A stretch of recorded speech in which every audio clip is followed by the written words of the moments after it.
Hi, I'm Stephen Feinberg, Executive Director of the Rhode Island Film and Television Office.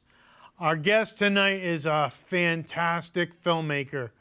He's won an Academy Award for visual effects for Raiders of the Lost Ark. He designed Star Wars. He did Captain America as a director and many other films. And he's a friend I've known for, I hate to say it, probably 40 years now. Joe Johnston, welcome to Double Feature.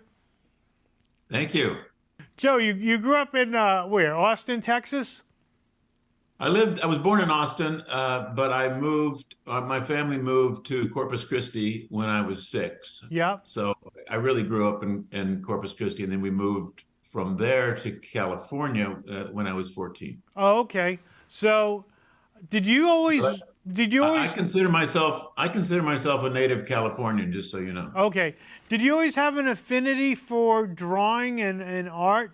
I did. My father was an artist. He was a scenic artist for the live theater and television shows and stuff like that. And I always, I sort of gravitated toward art and, things like literature and music. I was no good at science or math, any of that stuff. I have a completely, that side of my brain is absent. So. Well, that's kind of interesting because even though when you look at your artwork, it feels maybe, I don't know, the designs feel like there's some sense of science to your art. I mean, everything is, you've designed the Millennium Falcon and designed the Death Star and everything. It feels like a sense of technology. I knew how to draw things or design things that looked like they work. Okay. That was the important thing. When I got out of school at Cal State Long Beach, I got a job at what at the time was a fairly prestigious industrial design studio where things actually had to work. Oh. And about 6 months later, I got this job at what wasn't even called Industrial Light and Magic. It was, I answered this ad I saw a flyer. We're looking for artists and designers and model builders for a space movie.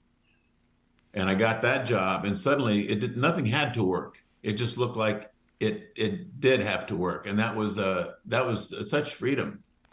And when was that, like 1976 or 75? 75, August 12th, 1975 is when I was hired. Wow.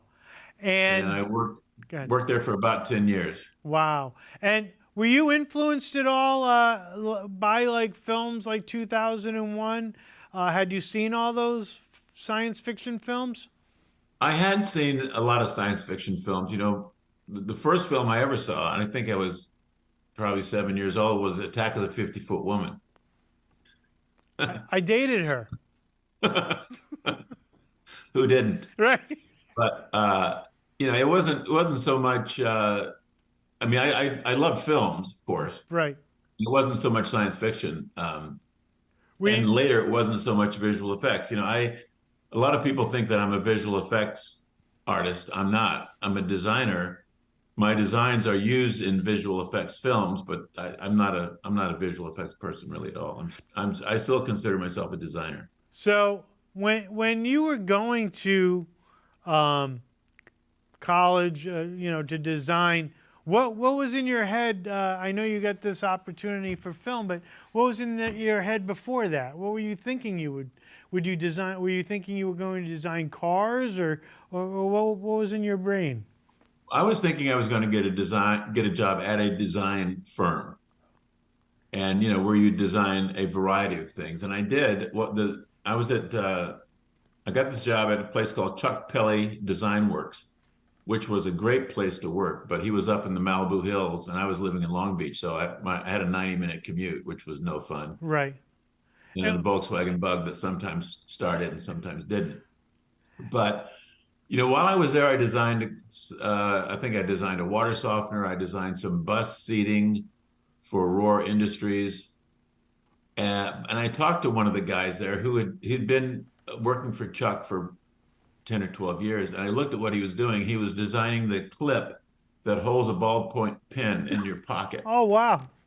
you know, and I'm looking over his shoulder thinking, is this what my future's going to be? You know, Right. I can't imagine doing this. And I said, how long have you been working on this? He said, about 4 months. Oh, And I'm wow. thinking, oh my God. So when the job for Star Wars came up, I jumped.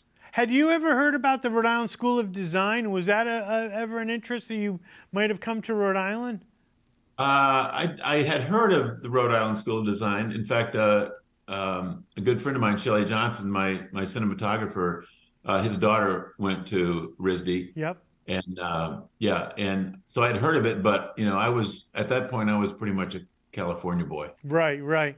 So George Lucas, was he the one who put out all the I don't want to call them flyers, but maybe they were John to the John Dykstra put them oh out. John did. Yep. John Dykstra had gone through the industrial design program at Cal State Long Beach 2 years before I did. Yep.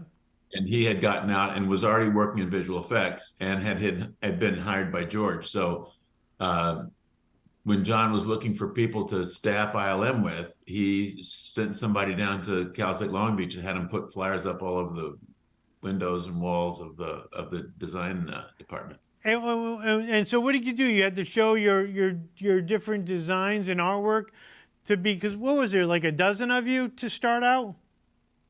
There were you mean at ILM or from Cal State Long Beach? Well, for ILM.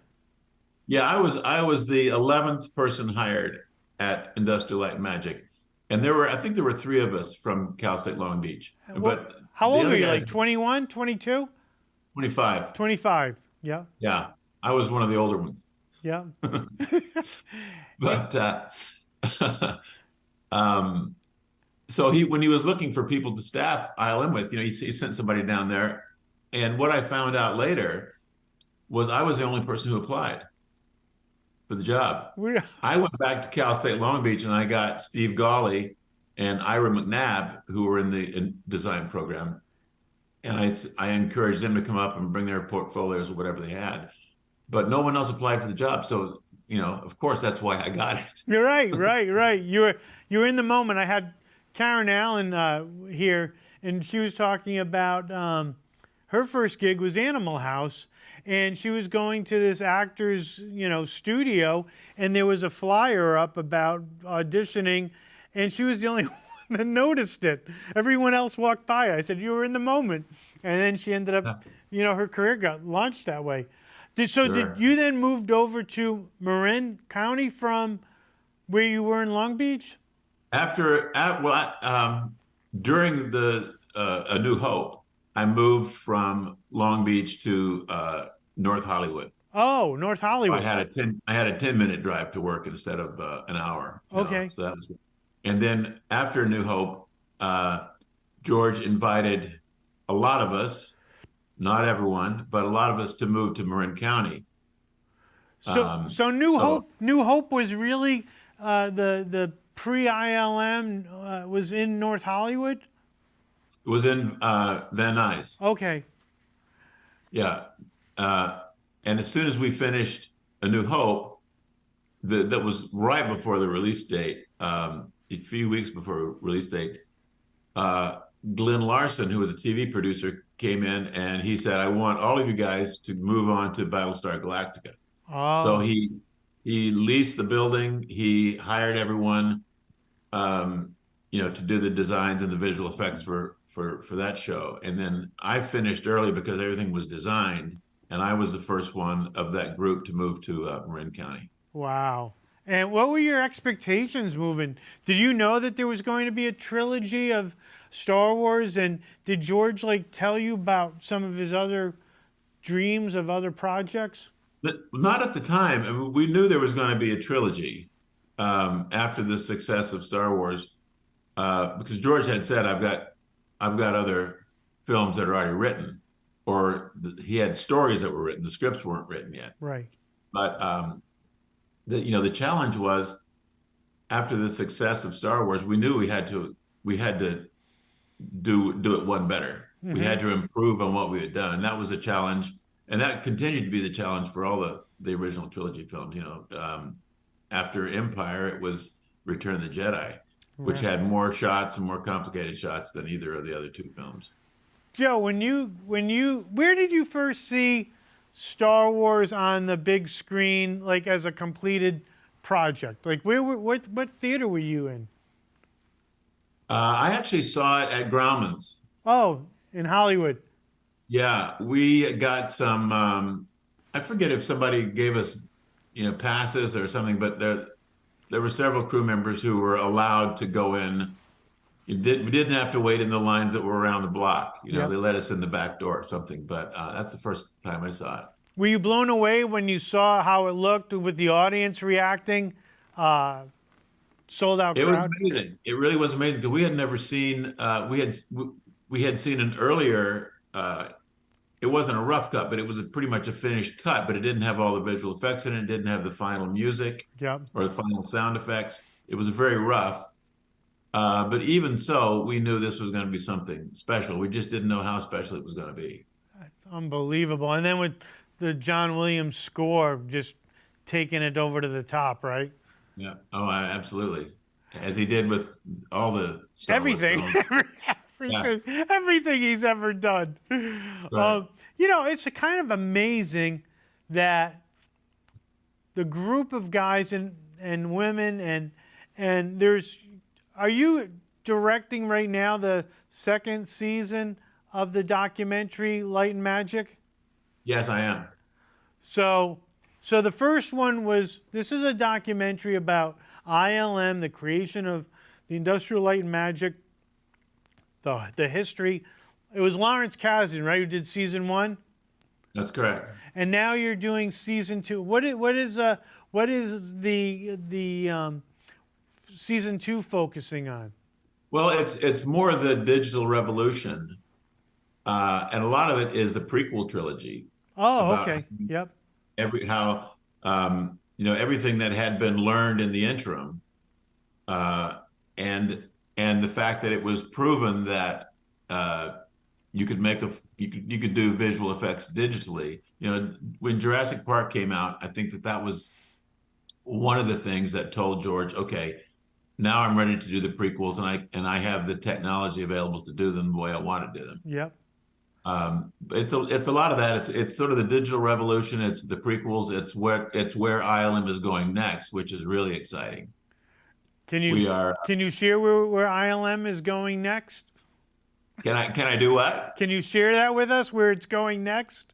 Well, it's always going somewhere. Right. But it involves a lot of motion capture. It is, of course, everything is digital, right, from here on out. But you'll have to watch episode 3 of the second season, and I'll tell you all about it. Oh, good. Is it are there going to just be 2 seasons, or will there be a third season as well?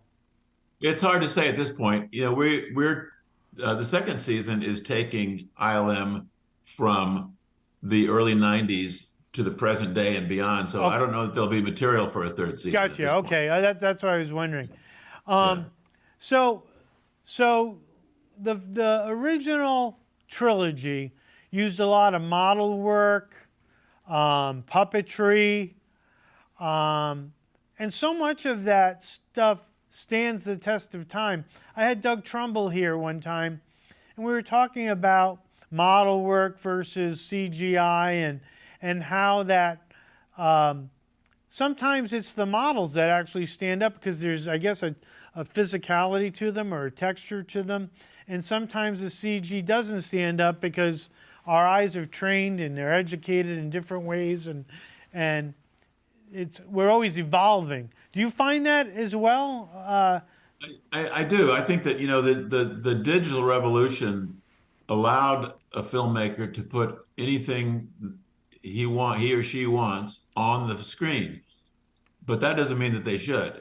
You can do anything, but the interesting thing with models and with something that you could hold in your hand, the tactile thing, is that you had to build it, and then you had to shoot it, and you had to have very creative people, of course, involved in the process of doing that. But with digital stuff, it's mostly the guy or the girl at the keyboard. Right. And so it's I think it's slightly less a collaborative effort. I mean, I'm not a digital person. I don't understand. I mean, what I'm doing right here is about as deep as I get into a computer. Right, right, right. But I think that it definitely changes the process in a huge way. Right. I remember as you were talking about like Jurassic Park, it was Phil Tippett was supposed to do the models for the, Stop motion. the stop motion, and then he became extinct. Right, was the word I think that was used. I don't know if it was Dennis Mirren or someone said, "You're now extinct. We're using the computer," which were Yeah. fantastic. But you also had Stan Winston's giant T-Rex. Sure. Yeah. I mean that's a combination of things. Like you can't have an animatronic dinosaur walking across the field like you can with the digital one. So I think there's always a way to combine the different disciplines. Right. But any effect is just a tool to tell a story, and that's what we need to keep in mind. I don't like to go into a film and just get barraged with visual effects that are not really moving the story forward. I'm the same way. I like characters that you care about and that you're grounded and hopefully sometimes you won't even notice that you have visual effects because they're so. Let me ask you this: what was it like working on, if not my favorite, one of my favorite films of all time, Raiders of the Lost Ark? What was that like? That experience, and when did you become a part of that show? Well, when George wasn't doing a Star Wars film, we had an opportunity in between to do other things. I mean, and Raiders of the Lost Ark was a Lucas Spielberg production, Right. so George naturally wanted one of the guys to move on to that and at ILM. But my involvement with Raiders was the visual effects. It didn't involve any live action really. And there were some wonderful effects in Raiders. Yep. Especially toward the end, the opening of the art Yes. sequence.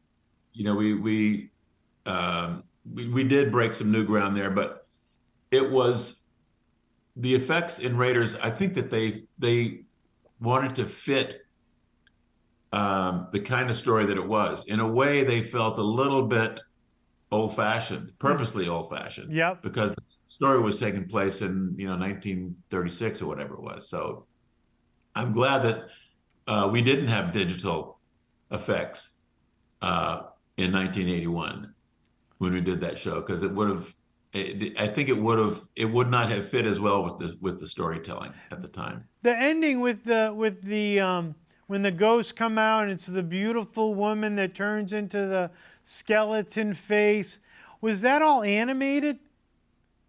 No, it was we had this actress that we made up with white makeup, and we sort of built the shadows into her face and everything. We photographed her. Yep. I think it was in front of black, and then we did this optical transition from her face to the skull face, but it was all I don't believe there was any hand animation in there. The way we did the flying ghosts was with a puppet in a water tank. Oh.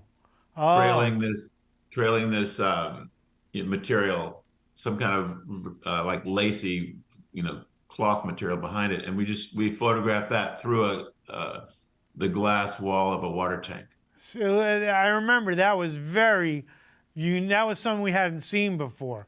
That was very groundbreaking, and that's why you won the Academy Award for that. I did get an Academy Award for that. I have to say that the show that we were up against, Dragon Slayer, developed a whole new visual effects process. They called it Go Motion. Yes. Where the animated puppet was moving while the shutter was open, and that gave you the blur. The blur. Blur. Yeah. It gave you blur. but Raiders, being the film it was, sort of swept the awards like a lot of films do. Yeah. And I always felt that for the visual effects, Dragon Slayer probably deserved the award. Well, I'm sure the folks of Dragon Slayer would be very happy if you walked over to their home and gave them your award. Uh, that was Dennis Muren. Oh, okay. Dennis Muren has 9 Academy Awards of his own. He doesn't need mine. He's gonna let you keep yours. That's funny. Yeah. So, Joe, it was right around that time.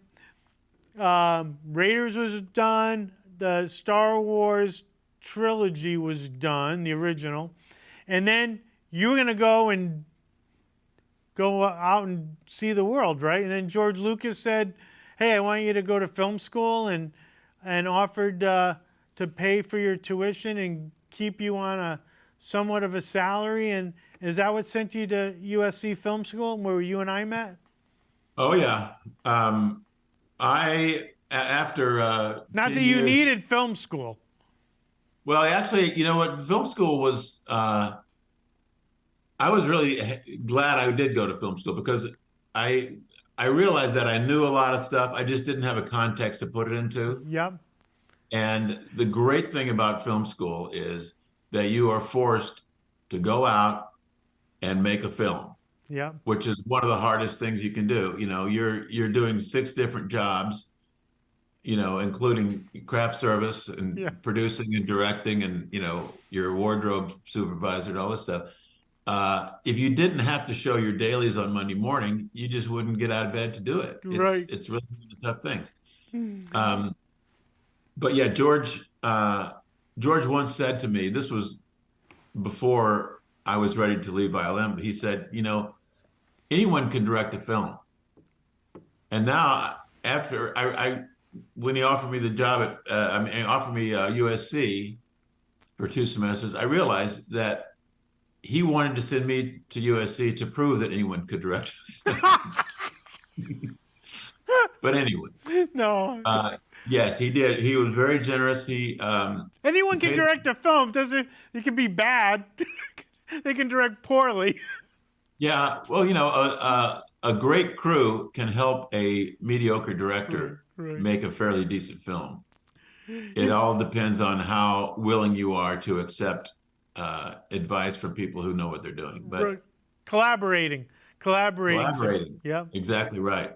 Exactly right. But I did make a 9-minute black and white film, which you may have seen. Was that the one on the rocks with a character that was similar to a Rocketeer type of character? No, well, no, he was a soldier. So I remember it was on rock. Was it on some kind of like rock Not formations? the desert. Huh? Desert. Was that the We Joshua shot Tree? it out near Randsburg. I remember that. Yeah. Anyway, I took that 9-minute black and white film, and that was what essentially got me the job on Honey, I Shrunk the Kids. Oh. Because Was that your 310? Was that your 310 that was film? my 310. Yeah. Disney had fired a director, Stuart Gordon. Yes, who directed a movie I did, Fortress. Okay. He had done Reanimator. Reanimator. Correct. Yes. And they were frantic to hire a director, to find a director, and Tom Smith, who had been at ILM, who had run ILM, Yes. was now producing visual effects for Disney. And he said, get your reel and come down here and show Jeffrey Katzenberg. And I said, I don't have a reel. All I got is this 9-minute black and white film at USC, non-sync sound. Yeah. And he said, okay, we'll bring that. I met with them, and I had read the script, and I had a bunch of notes about the script that I thought could improve it. But I showed him this film, and I walked out of there. They were at a company retreat out in Palm Springs. Yep. So I left the meeting thinking, maybe I can get my old job back at Chuck Pelly's. But I get a call a couple of days later, and Tom Smith says, they want you to do the movie. And so I went in to meet with Katzenberg again, and I said, first of all, you got to be kidding me. You're hiring me on the strength of this student film? And Jeffrey Katzenberg says, no, we didn't really understand the film. We just wanted to know that you knew where to put the camera. There you go. I said, okay. So Go on. you did Honey, I Shrunk the Kids, which was a tremendous success, right? That was a great success for you, and I think you did Rocketeer, you did Jumanji, you did. Can we jump into Captain America, which was I think really kind of launched all these Marvel films? What was that like? It was one of the early films in the Marvel Cinematic Universe, but but it was actually a Paramount film. Oh, was it? Yeah, it was before Disney had bought Marvel. Right. In fact, I think it was the last Marvel film that was not a Disney picture. But there was an earlier draft of that that was the first half was took place in the 40s, and the second half was modern day. And I just said, if you're going to tell the origin story of Captain America, you're only going to get one chance to do that. So let's make it, bookends are okay. Present day bookends, that works, but let's let the story be about, the origin story taking place in the 40s. And Kevin Feige agreed with me on that. Yeah. And so we were able to convince Marvel, which at the time was still a comic book company. Yeah. And they looked at the films as advertising for the comic books. Wow. But they had a level of control that was sometimes difficult to get around. But were you dealing with Stan Lee? Was Stan Lee the person who you were dealing with directly? No, Stan Lee at that point was, basically retired, and he came in and did a cameo on all of the Marvel shows. So he was more of a figurehead at this point. Yeah, we didn't. He actually wasn't involved in the story or writing the script or anything like that. Okay. But we had a great time with him, coming in to play the general. Right. Right.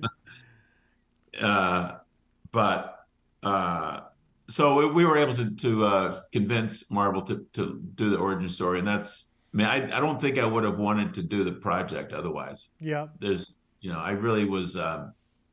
For one thing, I love the period. I love the 30s and 40s. Yeah. Just for the designs and the costumes the choices you made had a roughness in a great way. It was I don't know. It was a masculine way of dealing with the look of Captain America, because we've seen there were other versions of Captain America that just look goofy. You made him feel like cool. That's my job, man. No, you did. What about the casting of Chris Evans, and how did all that come about? Well, Chris Evans had been in Fantastic Four. Okay. And I think that he did not have the best experience in that project, and it didn't do well. And he was very, very reluctant to sign on to another superhero movie. Yep. So we brought him into the art department. We showed him all the visuals. We talked him through the story. Kevin Feige sort of wined and dined him enough so he finally said yes. And I think he was the obvious choice. Now he had to sign a 9-picture deal. Wow. With Marvel that continued on when in the Disney years. And I think that I ran into him at a restaurant in Hollywood not that long ago, and I said, "How's it going?" He says, "I finally finished my 9-picture deal." I'm 100 years old now. I'm 100 years old. Well, they really crank those things out. Yes. Now, have you had no desire at all to jump back into that world? It would depend on the project. Yep. But a lot of people who um, like Marvel movies, I hear that there's something unique about Captain America: The First Avenger. It was told in a different way, and I think a lot of that has to do with the fact that it's the origin story. Yeah.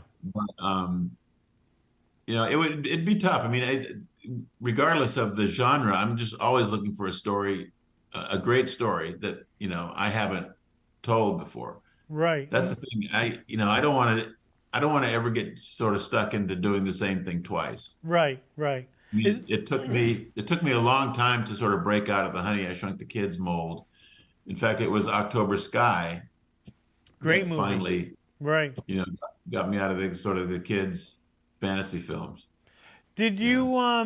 you ever want to do a Star Wars film, or is it like you were saying that you didn't want to go back and recreate the past, or Well, it would depend on the story, but those films they seem to have gone a slightly different direction, yeah, than the original trilogy that I worked on.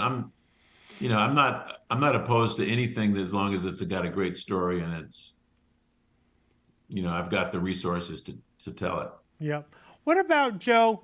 Just with your legacy, I mean, the creation of not just like the Star Destroyer and the X-wing, and then I remember you created the Rancor for Return of the Jedi, and Boba Fett and Yoda, and what's your how do you ever look back and say, my God, I, I had quite an impact on the world of cinema and touched people's lives. You ever like soak that in?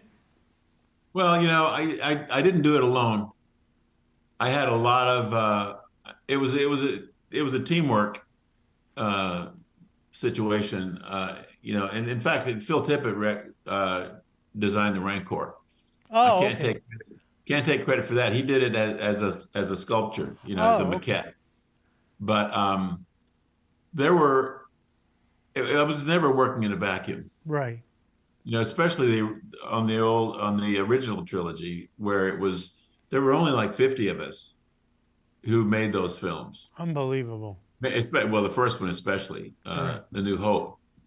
And now there's at ILM there's thousands, 2,000, 3,000 people all over the globe, you know, doing those visual effects. But um, it was I see stickers on the back of cars, the Yoda silhouette and stuff like that. Hmm. It's sort of fun. I'm sort of glad they don't know who I am. Do you ever watch any of like shows like Mandalorian or Boba Fett or Andor or You know what? I have to say, I have to confess, I've never seen any of those. really? Well, Yeah. you should watch Andor. I loved Andor, and Okay, if you say so. I know I say so, so you must do it. What Okay. about? We don't have a lot of time. What about? What was the experience of Wolfman, Benicio del Toro, Anthony Hopkins? What was that? Trying to. That was again, that was a 911 call I got. Uh, it was that show was about to be directed by a different director who, for whatever reason, dropped out about 3 weeks from start of principal photography. So That um, was Universal Studios, right? That was a that was Universal. Universal, Yep. and I came in. Most of my prep, my 3 weeks of prep, was making decisions Hmm. because a lot of decisions had not been made Wow. down to details like what kind of gun is this guy carrying, things like that. So that was my period of prep. But I had a great time on that show. Was that filmed Shot, in England? Is that where you yeah, guys it was were? England. shot in the UK Pinewood? at uh, Elstree? No, no, not L Street. Pinewood? Keep going. One more. What was the other one? I know there's another one. I forget. Exactly. Right, the other one. The other one, I can't believe I can't remember I it. know, But, I can't either. I will. Sheridan. Shepperton. Shepperton. Shot the whole thing at Shepperton and out in the English countryside. Yeah. And I had a fantastic time with those guys. It looks great. It looked great. And Emily Blunt, right? Emily Blunt's in that too. Emily Blunt. Emily Blunt was brilliant in that she knew how to match better than any actress I have ever seen, any actor I've ever worked with. She knew how, when he says that word, I'm holding the cup in my hand like this, and then when he finishes, I set it down and think. And I commented to her. I said, Emily, I've never seen anybody match this good. She says, when the editor is having problems, he's going to cut to me because I'm matching. I said, you're right. She said, I call that more EB time. Right. I said, okay, you got it. Joe, when you're directing a film, do you like to rehearse actors beforehand, or do you prefer not to rehearse?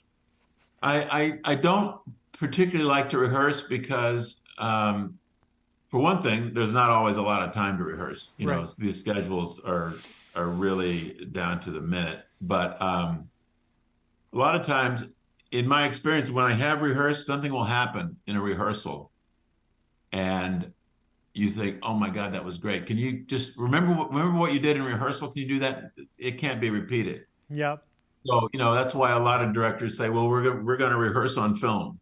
Right. Right. So you shoot the first couple of takes, as you work out the problems. But I don't like to go into lengthy rehearsal sessions because I don't know that you lose a freshness to it sometimes. What about when you're blocking actors? Do you come in with a full-blooded plan, or do you try to give your actors opportunities for them to move and do things on their own without necessarily your direction? Yeah, I come in with a shot list. Yep. And a diagram of the scene. Yep.